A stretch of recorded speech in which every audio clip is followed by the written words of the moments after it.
You know that old, that classic image of a duel? Like a Western standoff? Yeah, exactly. The classic Western standoff. You've got two people. They step out into this dusty street right at high noon. The clock strikes. They draw their weapons, and it's just over. Right. It's very binary. It is. It's binary. Hit or miss. Life or death. It's the ultimate physical contest. Clean, totally visible. The stakes are just absolutely undeniable. And I think we tend to like our conflicts to look like that, right? Oh, for sure. We want them easy to understand from the outside. Exactly. But so here's the question for you. What happens when you strip away those pistols, you take away the dusty street, and you move the entire battleground into a polite, heavily carpeted drawing room in mid-century aristocratic London? The lethal weapons disappear? Right. But the intent to destroy your opponent, I mean, that absolutely remains. Oh, 100%. It just changes form. Yes. So today, we are taking all of you listening into exactly that kind of drawing room. We're doing a deep dive into a brilliant radio adaptation of Hugh and Margaret Williams' play, Plaintiff in a Pretty Hat. Such a great title, by the way. It really is. And our mission for this deep dive is to look at the stack of sources we have in front of us. So we've got the original text, some really fascinating historical analyses of mid-century British law, and sociological notes on the era. Lots of context to dig through. Loads of it. And we're going to use all of this to uncover how a seemingly, trivial romantic comedy actually serves as this incredible masterclass in psychological warfare. Which is honestly exactly what makes this text so deceptive. How so? Well, you hear a title like Plaintiff in a Pretty Hat, and you might immediately gear up for a tense mid-century courtroom drama. Right, you're expecting gavels. Gavels, sweating witnesses on the stand, dramatic objections, all of that. But the genius here, and I love this so much, is that the courtroom never actually materializes. Yeah. The entire war. And it is a brutal clash over class, over gender roles, and raw social power. It is fought entirely over expensive drinks and hilariously really cheap pub food. The pub food is such a great detail. We'll definitely get to that. We will. But to understand how this whole powder keg gets ignited, you have to look at the inciting incident. Mm-hmm. And it is just magnificent in its sheer foolishness. It really is. It's so dumb. It is. So we have this young, somewhat bumbling aristocrat named Max. Right. And Max manages to accidentally get engaged to two different women at the exact same time. Which sounds like a standard farce setup, right? Like something out of a sitcom. Totally. But the play uses this one incredibly stupid mistake to force a collision between two completely incompatible worlds. Because Max doesn't fix it himself. Right. He is way too cowardly for that. Yeah. So he drags in his father, Lord Hewlin. Who is this impoverished, old-school English lord, right? Exactly. He survives purely on, aristocratic charm and deep tradition. He's totally broke, but very smooth. And waiting for them on the other side of this catastrophic error is Max's original fiancée. Jennifer Wren, or Jenny. Jenny Wren, yes. Yeah. And she is a cunning, completely self-made Australian journalist. Which makes her the ultimate wild card for this family. Oh, absolutely. And the moment these forces collide, it tests the limits of their pride, the grim realities of their social privilege, and fundamentally what it actually means to have equality in a relationship. It really puts all of those concepts under a microscope. It does. But before the fireworks start, we have to look at the trap being set. Right, the opening scene. Yeah, we open right where the play starts, in a rented bachelor flat in London. And the atmosphere of this room, it tells you everything you need to know about the people in it before a single significant word is even spoken. The geography here is so vital to understand. Break it down for us. So this flat is in London SW1. Right. And for anyone listening who might be unfamiliar with London postcodes, SW1 covers areas like Westminster and Belgravia. So it's fancy. Oh, it is the epicenter of elite traditional British power. Got it. But, and this is the key, it's the mid-1950s. The war has totally reshaped the economy, and the upper classes, they just don't quite live like they used to. The money is drying up. Exactly. So this isn't some grand, sprawling family townhouse.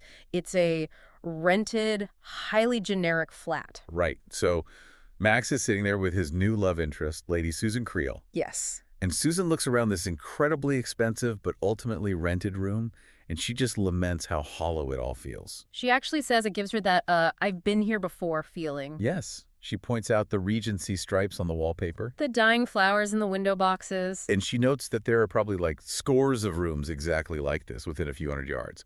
Same shape, same antique furniture. And the exact same hired caterers in white coats serving the exact same cocktail parties. It is such a brilliant bit of scene setting. It establishes a society that is highly structured, but like entirely losing its individual soul. Yeah, the upper crust of London is portrayed as operating on this rigid, interchangeable track. They are basically going through the motions of wealth without any of the actual permanence. Which brings us to that anecdote Susan tells. I haven't been able to stop thinking about this since I read the text. Oh, the Sybil Pennant story? Yes. It is so funny and so sad. So she talks about this woman named Sybil Pennant. And Sybil was at a party, and she became furious because there wasn't enough to drink. Naturally. So she marches up to the hostess, throws this massive theatrical tantrum, and just storms out. A grand exit. A huge exit. But then she realizes, once she's out in the street, that she had just stormed out of her own party. It's so incredible. She was in someone else's identical house. She literally didn't know she wasn't at home. I mean, think about the psychological implications of that for a second. Right. Your environment is so uniform, your social circle is so insulated, and your daily script is so rigidly defined that you literally cannot recognize your own territory. You are just a plug-and-play aristocrat. That's a great way to put it. A plug-and-play aristocrat. It perfectly sets the stage for a world where appearances dictate everything. And speaking of appearances, let's talk about the pink champagne. Ah, yes. The ultimate tell. So Max brings out a bottle of pink champagne. And Susan immediately zeroes in on this because in this specific SW1 world, pink champagne is a massive social signifier. It really is. She notes that it means one of two things, right? Exactly. She says it means either a proposal or a proposition. And Max, being Max, tries to play it cool. Oh, he fails miserably. He really does. He claims that because he's in the wine trade, he actually calls himself a free vintner. He says it's just, ordinary stock to him. Wait, let's pause here and explain that term, because that stuck out to me in the sources. What does a 1950s aristocrat mean when he calls himself a free vintner? Right, it sounds a bit medieval, doesn't it? It totally does. So, the Worshipful Company of Vintners is one of the oldest livery companies in London. Historically, being a free vintner allowed you to sell wine without needing certain standard licenses. Ah, a loophole. A very prestigious loophole. And in the context of the mid-century aristocracy, going into the wine trade was one of the very few acceptable professions for a gentleman's son. Because you couldn't just go get a regular corporate job. Heavens no. That would be dirty, grubby commerce. But wine was respectable. It's gentlemanly. Exactly. So Max is using this quasi-professional status as a shield to hide his actual romantic intentions. Right. I just have this lying around because of work. Yeah, but Susan knows exactly what game is being played. The pink champagne means a proposal is absolutely imminent. And Max does deliver it. But he does it in the most spectacularly unpoetic way imaginable. He's not a romantic wordsmith. Not at all. He just sort of blurts out that he wants to kiss her. And Susan, who is really caught up in the romance of the moment, asks him exactly how long he's felt this way. And you'd expect something sweeping here, right? Since the dawn of time, or whatever. But no. Max, with this complete void where his romantic soul should be, calculates it mathematically. He says, what is it, 3 whole weeks and 19 days? 3 whole weeks and 19 days. It is wonderfully precise, but deeply unromantic. He's tracking a sweeping passion like he's doing an accounting ledger. Yeah, he recounts their first meeting, and he describes how he bowed stiffly to her. He was holding a glass in one hand and a plate in the other, and he was completely unable to speak. And Susan just tells him he looked like a dumbwaiter. Which is brutal. Yeah. But also very affectionate. And despite this utter lack of poetry on his part, Susan accepts him. She is elated. She tells him it feels like Christmas Eve and Christmas morning rolled into one. She says she wants to be his always. It's very sweet. It is. Max is thrilled. He's talking about how he just wants to be a reasonable husband. It's this picture-perfect SW1 moment. Everything is going according to the script. Right up until the twist. The realization. The realization. Susan says, let's go tell Watkin the butler so they can celebrate. And Max suddenly just freezes in his tracks. He is totally paralyzed. He looks at her and says, wait a minute. we're not engaged. You can practically hear the structural integrity of his entire life collapsing in real time during that line. Susan is understandably completely baffled. Yeah. I mean, she just accepted his proposal. Why aren't they engaged? And Max delivers this immortal, panicky line. Because you can't be engaged to two people at the same time. He has, just weeks prior, asked Jenny Wren to marry him. And he just forgot. The sheer terror underneath his polite, restrained delivery is fascinating. He admits to Susan that while it might not be strictly criminal, like actual bigamy, he suspects it's highly illegal. And the way he tries to justify this to her is wild. Oh, he brings in Shakespeare. Yes. He points out that Romeo was madly, passionately in love with Rosalind right up until the exact second he locked eyes with Juliet. He tries to use classic literature to rationalize the fact that he's just an idiot who forgot he was engaged. Romeo did it, so it's a valid romantic tradition. But what I really want to focus on here is the mechanics of Max's reaction. Because the moment he realizes the magnitude of his blunder, he doesn't do what any responsible adult would do. No, not at all. He doesn't say, Susan, I'm so sorry. I need to call Jenny this instant and fall on my sword. I made a terrible mistake. His instinct is immediate, total avoidance. Yes. He outsources the crisis. He decides right then and there to dump the entire radioactive mess into the lap of his father, Lord Hewlin. It's such a modern impulse, isn't it? It really is. It reminds me of a modern digital disaster. Imagine you're browsing online, right? And you accidentally click purchase on a non-refundable $20,000 luxury vacation. Oh, God. And a second later, you realize you already booked a different conflicting vacation a month ago. Panic sets in. Absolute panic. Huh? But instead of calling customer service, eating the cancellation fee, or dealing with the stress yourself, you just slide your laptop over to your dad and say, fix this for me. And it's all handled with this stiff upper lip dryness. Exactly. So let me ask you, looking at the sociological notes we have, when you look at Max in this scene, is there any genuine moral remorse? Or is he just terrified of the social inconvenience? I think it is profoundly the latter. I really do. Max exists in this bubble where friction is the ultimate sin. Friction, yeah. Listen to what he actually says to Susan in the text. He says, I feel awful about it somehow. I can't feel it's my fault. I should, I suppose, but I don't. Wow. Right? That sentence is the absolute peak of class privilege. I can't feel it's my fault. He genuinely believes that because he didn't maliciously intend to create a catastrophe, he shouldn't be held responsible for the emotional wreckage. Anyone can make a mistake, he tells her. He thinks his blunder is almost, endearing. It's very easy to judge Max for this cowardice. Super easy. But to really understand why his first instinct is to pass the buck, you have to look closely at the man he's passing the buck to. His father. Lord Hewlin. A man who has made an absolute art form out of dodging modern reality. Yes, so let's talk about Lord Hewlin. He is a peer of the realm, deeply charming, obviously highly intelligent, but completely strapped for cash. He is the walking embodiment of the post-war British aristocracy in steep decline. We see the reality of this decline the second we meet the household staff. Nominally, there is a butler in this London flat named Watkin. Right. But Watkin isn't really a butler at all, is he? No, Watkin is the family's Welsh gamekeeper. Which is wild. It is. And the single detail unlocks the entire economic reality of the Hewlin family. They are broke.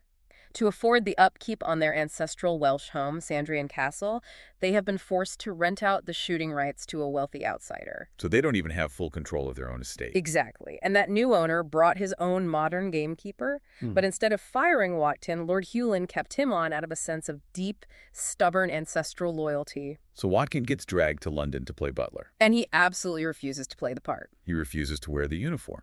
He flat out refuses to wear a traditional black butler's coat. He argues that forcing a countryman into a coat like that, except on a Sunday for church, is worse than trapping rabbits in a gin. A gin trap. A metal gin trap. Yeah. So he just wanders around the flat, fetching drinks, complaining bitterly, and singing dirty Welsh songs. Susan hits the nail on the head when she describes them as displaced hearses. It's very accurate. During the prime shooting season, Lord Hewlin has to abandon his own castle to wealthy strangers just to pay the bills. So he and Watkin are essentially exiled to this generic SW1 flat. They are just two relics of a bygone era grumbling about the modern world. And Hewlin's resentment of that modern world is so clear. There is that incredible anecdote he tells that perfectly captures it. Of the letter to the Office of Works. Yes.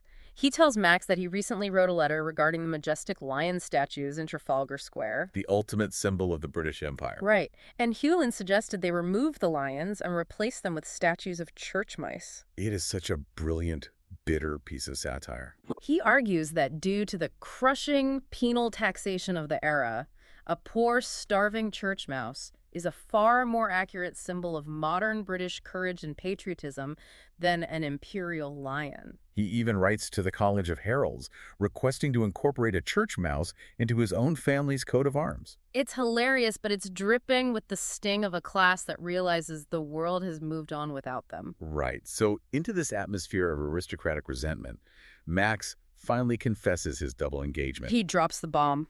And Hewlin's reaction is astonishing. You'd expect rage, right? I would expect yelling, or at least a stern moral lecture, but no, he doesn't yell, he bursts into laughter. Because, as it turns out, when he was exactly Max's age, he pulled the exact same stunt. It's a perfect generational mirror. Hewlin recounts how he's once engaged to a girl, the wedding date was firmly set, it was going to be the full treatment at St. Margaret's. It's a massive society wedding. Right. And then he met Max's mother. Yeah. And he instantly realized he had to terminate the first engagement. And the mechanism he used to escape is just staggering. Oh, it's wild. His own father, Max's grandfather, stepped in. The patriarch found 2 doctors willing to sign official documents, stating that, for the sake of his fragile health, the young lord needed to go abroad immediately. They faked a medical emergency. Yes. So Hewlin very naively released the girl from her promise so she wouldn't be tied to an invalid, resigned his military commission, and was shipped off to Switzerland for a year. To study the manufacture of cream cheese. I can't get over that detail. He spent a year in a Swiss chalet learning about dairy products just to avoid a difficult conversation with his ex-fiancée. I can't say the knowledge I acquired has been of any lasting value, he admits. But it worked.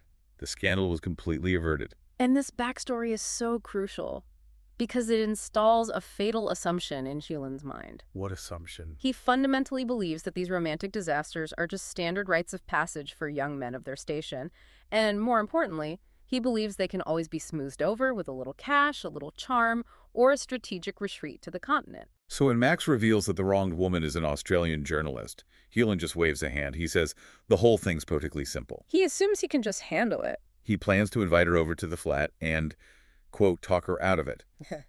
He assumes his title and his smooth manners will effortlessly neutralize this working-class, self-made woman. It's pure hubris. It totally is. Think about the tools you rely on at work, you know. Have you ever found yourself coasting on a skill or a tactic that worked perfectly 10 years ago, completely blind to the fact that the entire industry has moved on? Oh, absolutely. That is Hewlin here. He is like a retired chess grandmaster who hasn't played a match since 1928, sitting down across from a modern supercomputer, absolutely certain he can win using an old parlor trick. He has no idea the rules of engagement have changed since his cream cheese exile. None at all. He is banking entirely on deference. He assumes Jenny will walk into his drawing room, feel intimidated by the Regency stripes in his title, and quietly back down. He fails to realize that a self-made Australian journalist navigating mid-century London has absolutely no reason to play by the rules of a fading British aristocracy. Which sets the stage for what I think is the most delicious scene in the entire play. The summit. The summit. Hewlin invites Jenny over for a meeting. He intends to gently manipulate her, but the moment she walks through the door, the drawing room turns into a fierce ideological battleground. And Hewlin tries to establish dominance before he even enters the room, doesn't he? Oh, it's a classic power play. He instructs Watkin to leave Jenny alone in the sitting room for a while before he comes down. Just let her sweat it out. Exactly. Keep her waiting, let the silence and the grandeur of the room unnerve her and force her to compose herself. But the trap springs backward. It really does. Hewlin finally descends the stairs, offering his smooth apologies for the delay, only to find Jenny completely, utterly relaxed. She's just chilling. She hasn't just been sitting there twiddling her thumbs. She has instantly solved his difficult newspaper crossword puzzle. Which he had been struggling with. Right. And he tries to point out a clue he thinks is clever. Who, if embraced by the pioneer of vaccination. He explains, with a hint of condescension, that the pioneer of vaccination was Edward Jenner. Right, so Jenner, embracing the word if, spells Jennifer. And Jenny casually informs him she's already finished the entire grid. She even corrects him on a tricky anagram. And casually identifies a Milton quotation he was stuck on. In 30 seconds, she dismantles his intellectual superiority complex. She isn't intimidated at all. She's basically been waiting for him to catch up. And then comes the lunch itself, which is a masterpiece of passive-aggressive staging. So good. Hewlin wants to appear as impoverished as possible, right? If she thinks he's broke, she won't ask for a massive financial settlement. So he deliberately hides his expensive Hock wine. Which is a big deal. To put that in context, Hock is a term for high-quality German white wine from the Rheingau region. Since the days of Queen Victoria, it was a staple of the aristocratic cellar, often quite expensive. By refusing to serve it and offering her gin or beer instead, Hewlin is aggressively signaling poverty. Look how poor I am. I'm drinking gin. Exactly. And the food is even better. Instead of hiring caterers, Hewlin has Watkin fetch food over the garden wall from the local pub next door. In this fancy SW1 drawing room. Yes. Watkin stands there and recites the pub's stop-press menu.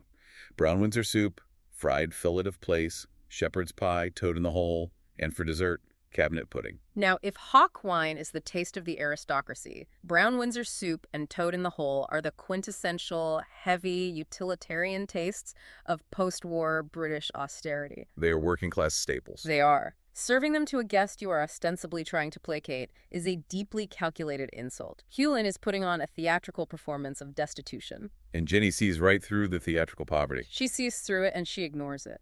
They get down to brass tacks, and Jenny does something that completely derails Hewlin's script. She does not play the heartbroken, weeping victim. And cares whatsoever. None. She demands compensation. Since Max changed his mind and wasted her time, she threatens to sue for breach of promise. Now, we need to unpack this, because breach of promise sounds very archaic to a modern ear.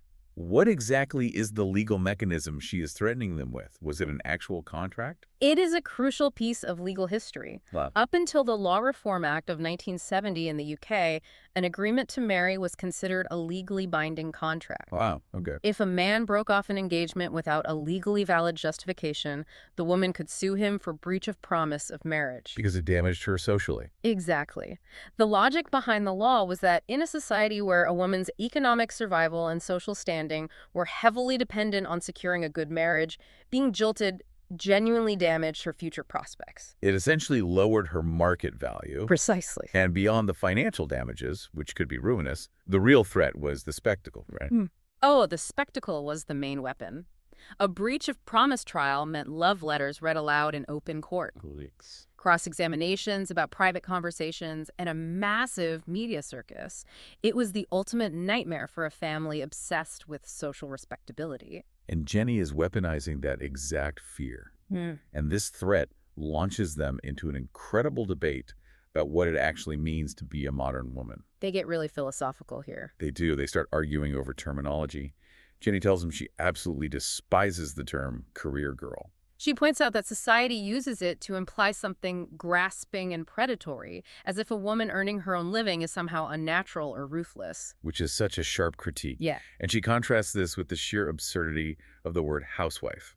She notes that before the war, a married woman was simply a wife, a term that implies a relationship with a husband. But housewife sounds like you have entered into a romantic commitment with a kitchen sink. It's a razor-sharp critique of linguistic traps. But Hewlin, to his credit, is a formidable debater. He doesn't just fold when she says this. No, he counters her logic beautifully. He points out the blatant hypocrisy of her legal threat. He essentially says, look, you cannot demand the perks of 20th century equality. You want the higher salary, the independent flat, the expense accounts, and then the very second a romantic arrangement doesn't go your way, retreat to the 19th century and demand the old-fashioned privilege of the weaker sex by suing a man who jilts you. He argues that true equality means taking your emotional lumps the exact same way a man would. Right. A man wouldn't dream of suing a woman for changing her mind before the wedding. He tells her she's trying to have it both ways, exerting modern independence while using a deeply paternalistic legal framework that treats her like fragile, damaged goods. It is a very robust, intellectually sound counterattack. It really is. And, I hear what you're saying about her independence, but let's be brutal for a second here. Isn't Jenny just demanding a kill fee? A kill fee. Yeah, like in freelance writing. She is treating a broken heart like a canceled freelance contract. It feels incredibly mercenary to me. She isn't crying over Max. She is essentially saying, you booked my time, you canceled the project, pay my invoice. That's a very modern way of looking at it. Is there any moral high ground in bringing such a purely transactional lens to a romantic engagement? Well, it is deeply pragmatic, and Hewlin certainly finds it vulgar. But you have to look at Jenny's background to understand the transaction. Where she's coming from. Right. She reveals she is from New South Wales. She has been completely self-made, fighting for every single inch of ground since she was 15 years old. She has no safety net. No ancestral castle, no family fortune. She explicitly admits she didn't want to marry Max for sweeping romantic passion. She tried that once, right? She tried falling madly in love once, and the man was untrustworthy and made her completely miserable for 3 years. She wanted to marry Max because he represented security, a background, a safe harbor where she wouldn't have to struggle alone anymore. So she's essentially stripping the romantic varnish off of what aristocratic marriage has basically always been. Precisely. Aristocratic marriages were historically built on mergers of land, wealth, and security. Jenny is just speaking the quiet part out loud. She's saying to Hewlin, you cost me my security, so you owe me. She subverts the traditional gold digger trope because she isn't pretending to be a wounded dove. She is a negotiator who had a deal fall through. But Hewlin isn't going to just hand over the cash. Definitely not. When she points out that he clearly has money to spare, Hewlin gets incredibly serious.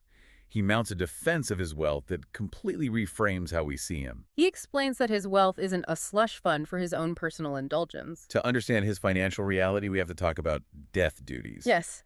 Death duties, or estate duty, were introduced in the late 19th century, but reached punitive, really crippling levels after the World Wars. The government taxed inherited estates at massive rates. Right. Sometimes up to 80 or 85% for the largest properties.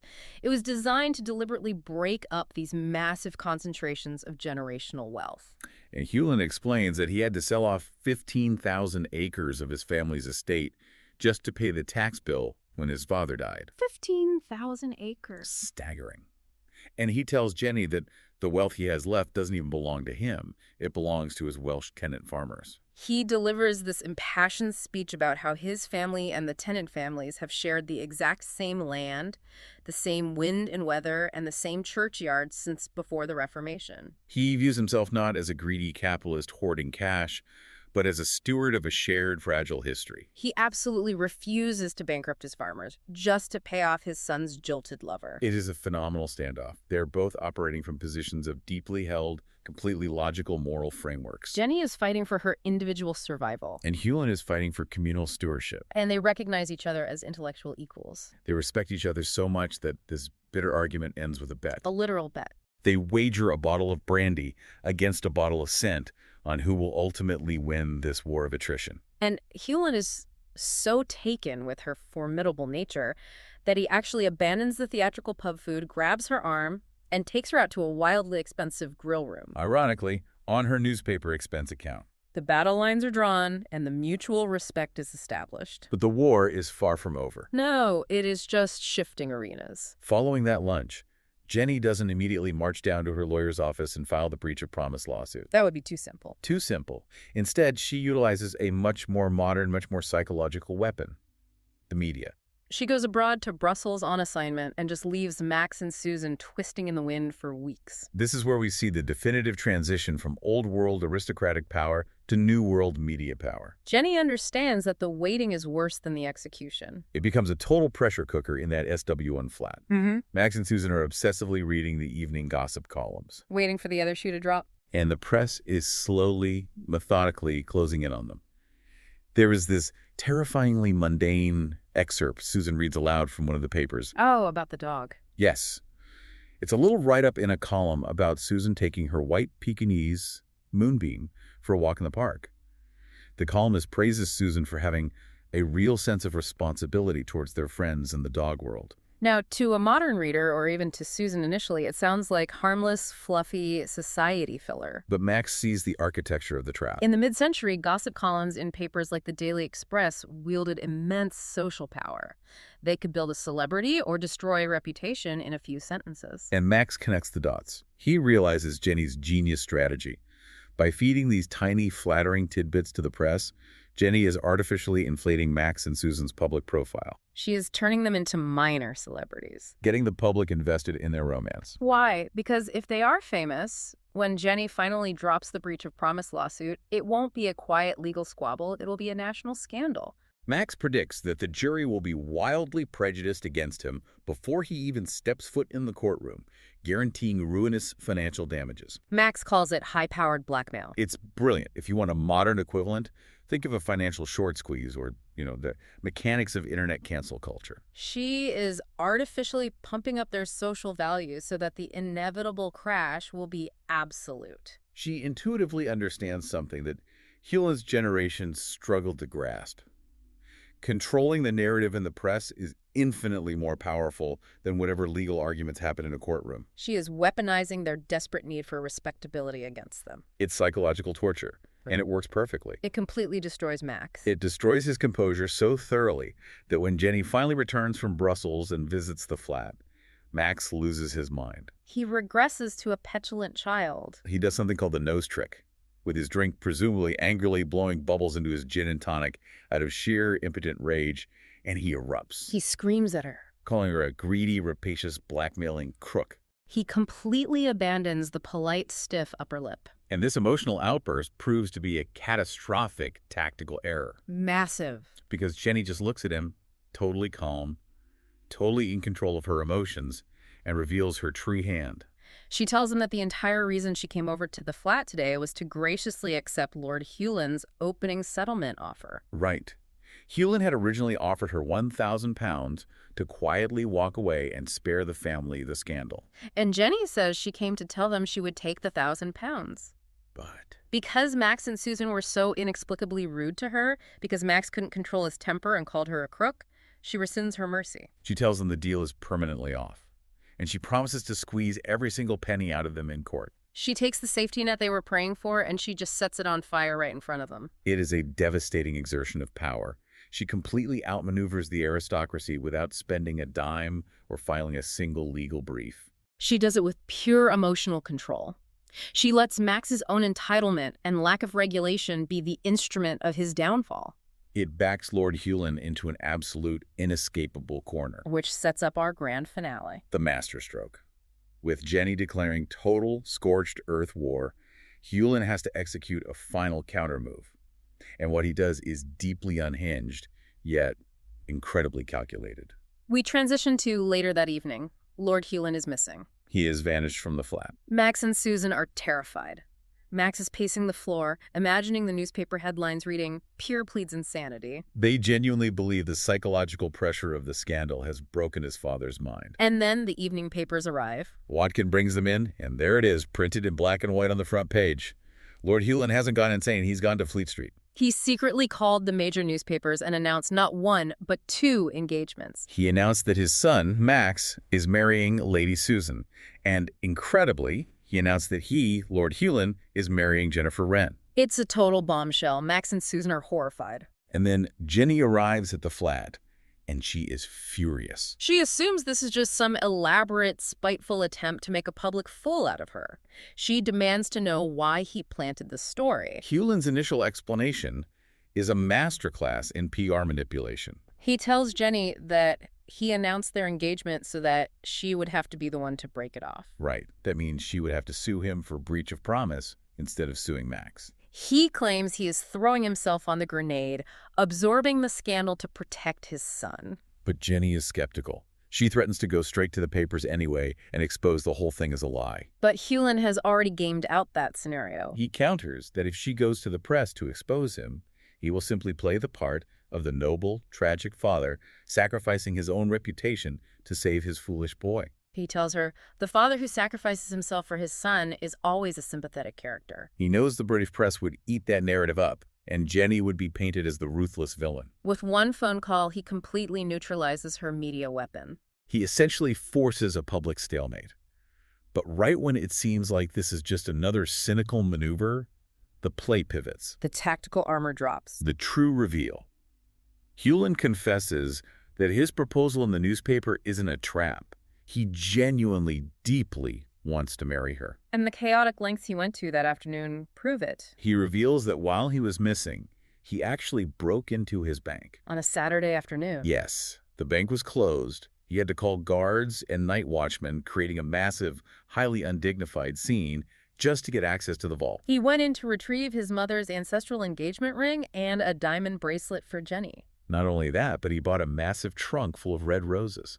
And crucially, he brings out a bottle of scent. The bottle of scent. He is conceding the bet from their pub-food lunch. He is officially admitting that she defeated him. But there is a lingering problem. How is he going to fund this marriage? We know he is cash poor, trying to protect his Welsh farmers from death duties. He tells her he has a plan to raise the capital. He is going to sell a famous Van Dyck painting of his ancestor, the 5th Earl of Hewlin, to wealthy American buyers. I love the historical detail he provides about this specific ancestor. The 5th Earl wasn't some grand war hero. No. He was a notorious coward who fled the Battle of Worcester in 1651, got blindly drunk, tried to hide in a church belfry, slipped on the stairs, and broke his neck.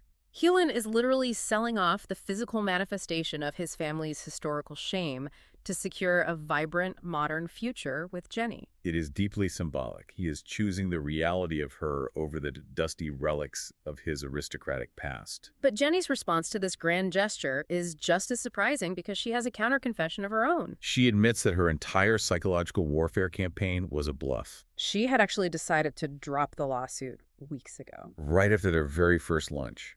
She tells him that she was physically on her way to her lawyer's office to call out the dogs, but she had a sudden realization. If she dropped the suit, she would have no legal excuse to ever see Lord Hewlin again. The conflict was the only thing keeping them in the same room. She kept the terrifying threat of the lawsuit alive simply because she liked sparring with him, and she wanted an excuse to keep seeing him. It's a brilliant resolution. Hewlin's massive gamble works because he finally strips away Jenny's defenses by offering her the exact thing she told him she wanted at that first lunch. Security, a background, and someone she respects to take care of her.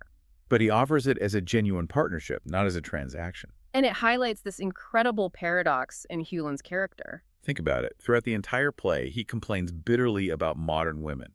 He calls them unfeminine, militant, dictatorial, and bossy. But when push comes to shove, he falls madly, completely in love with Jenny, specifically because she is formidable. Because she is militant. Because she is capable of defeating him in a high-stakes intellectual duel. He loves the very traits he spends all his time pretending to despise in modern society. The play resolves the class tension beautifully. The impoverished traditional English lord and the self-made modern Australian journalist realize they are actually a perfect match. The old world and the new world find a way to merge, not through one dominating the other, but through absolute mutual respect. The play ends on this incredibly joyous note. Max, Susan, and Watkin the butler walk in and discover them. They realize the truth of the double engagement, which, conveniently, they decide to celebrate on Jenny's newspaper expense account, and Watkin goes off to change into his dancing slippers. It's a neat, perfect little bow on the story. Which brings us to a final synthesis of why this story endures. What Plaintiff in a Pretty Hat does so brilliantly is use a trivial, almost farcical romantic blunder to explore profound seismic shifts in mid-century society. We see the fading power of the old aristocracy, trapped by death duties and clinging to rented flats. And we see the rise of the independent, self-made woman, armed with media savvy and a refusal to be intimidated by titles. It shows us that true equality in a relationship isn't about perfectly matched bank accounts or even perfectly matched social backgrounds. It's about perfectly matched wits. It's about finding someone who can challenge your assumptions, hold their own in a fight, and make you want to sell off your ancestors' paintings just to buy them roses. It's a reminder that beneath all the elaborate social posturing, human connection is what ultimately drives us. And that leaves us with a final, provocative thought for you to mull over. Think about how much time Max, Lord Hewlin, and Jenny wasted in this story. They spent weeks posturing, plotting, deploying psychological warfare, and threatening each other with public ruin when all of them were secretly harboring genuine affection from the very beginning. They built these massive, heavily fortified fortresses of logic and pride just to protect themselves from vulnerability. How often do you do that in your own life? How often do you arm yourself with your modern equivalents of pink champagne and crossword puzzles, ready for a duel, when all you really want is just to surrender to the person sitting across from you? Something to think about. Until next time.